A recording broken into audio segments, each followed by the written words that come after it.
Hey everyone, and welcome back to The Explainer. Today, we are looking at something, well, it's just truly beautiful. We're breaking down a deeply personal spiritual document titled Marriage with Barbara. It's this incredible exploration of a uniquely destined partnership, and we're going to unpack exactly how destiny, devotion, and shared growth weave together to create a profoundly meaningful life. So let's dive right in. Think about the most important relationships in your own life for a second. How exactly did they start? It brings us to a really fundamental question. Do human connections begin with coincidence, timing, or pure destiny? Now, for a lot of us, it feels like a mix, right? Just kind of being in the right place at the right time. But the source material we're analyzing today makes a bold, fascinating claim that some connections begin with undeniable destiny, the kind of destiny that literally whispers to you long before you ever even meet the person. Get this. Long before the author ever met Barbara, their relationship was actually foretold. It was predicted by a spiritual figure named Zoran, and then it was revealed directly to the author in a dream. In that dream, a voice simply instructed him, "When you meet this person, get to know her." I mean, can you imagine having that kind of premonition? It immediately sets this incredible tone of mystery and profound intrigue for everything that happens next. All right, so that brings us to section 1, when destiny walks in. So, when they finally did meet, it wasn't based on familiarity. It was an instant, undeniable soul recognition. And the setting for this couldn't have been more perfect. Picture this. They were in Sedona, near Oak Creek. If you know the area, you know this Red Rock Sanctuary is a place where the inner world feels just as real as the outer one. It's a spot where the veils thin out and your intuition naturally sharpens. The author was living in this serene little trailer by the creek, and Barbara initially just came by to rent it out for a while. But destiny completely hijacked that simple rental agreement. It turned quiet walks along the creek into these deep, revealing conversations about life, meditation, and the crazy synchronicities guiding them both. If we map out the journey of their relationship, it really grounds these mystical beginnings in a clear, lived reality. You can see it starts way up in the ethereal realm with the dream and the premonition. Then it grounds itself with the meeting in Sedona.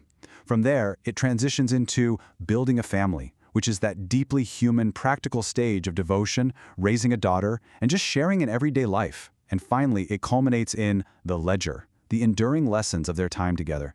It's just a beautiful bridge from spiritual phenomena all the way to everyday, boots-on-the-ground human devotion. Okay, moving right along to section 2, the foundation of presence.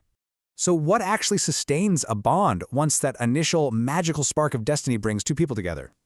Pop culture so often tries to tell us that true, sweeping love has to be built on drama, intensity, and this volatile fantasy. But the author explicitly rejects that. Their marriage wasn't built on a fleeting explosion. The text emphatically states that their love wasn't built on intensity, it was built on consistency. Actually, scratch that. It wasn't just built on friendship, it was deeply rooted in it. And that friendship thrived because it was a bond built on kindness, curiosity, and mutual respect. In practice, this meant Barbara provided an incredibly safe space. The author had this very rich inner world, filled with intense metaphysical memories and cosmic visions. And what did Barbara do? She didn't judge those experiences, she didn't fear them, and she absolutely didn't try to change him. She just listened, and he listened to her in return. That level of unwavering acceptance, that is the true definition of presence. Which leads perfectly into section 3, a shared spiritual path. Their journey was fueled by these incredible shared experiences. They bonded deeply through meditation, spiritual exploration, and going to retreats to learn from spiritual teachers like Mafu and Zoran. But look at what else grounds this list. Laughter, honesty. You know, their spiritual paths weren't exactly identical, they were parallel. They had different teachers sometimes, but their hearts were always walking together. They actively grew side by side. They learned from masters, they learned from life, and most importantly, they learned from each other. Up next, section 4, weathering the challenges. Because let's be real, destiny doesn't just hand you a free pass from difficult times. Even a spiritually grounded marriage faces inevitable, real-world hurdles. So how did they handle the tough stuff? They relied on communication, patience, forgiveness, humor, humility, and love. The author makes a specific point to note Barbara's unique superpower here. She had this amazing way of diffusing tension with sheer kindness. Whenever things got hard, she could step back, see the bigger picture, and gently remind him of what truly mattered. They didn't avoid their challenges, they used them as fuel to grow. And that brings us to our final part, section 5, the ledger of love. When you look back at a life shared intimately with someone, what is the ledger left behind when all is said and done? Barbara brought these specific daily gifts into his life that left profound impacts. She brought kindness, the kind that actually heals; stability, the kind that grounds his grand cosmic experiences; wisdom that guides; humor that lifts the spirit; presence that comforts; and love, the kind that truly lasts. Through all of these daily deposits, the author writes that she helped him become a better man, a better father, and a better soul.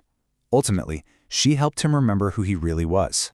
And from that deeply personal ledger, we can distill these incredibly concrete lessons to apply to our own lives. Number 1, love is, at its core, a partnership.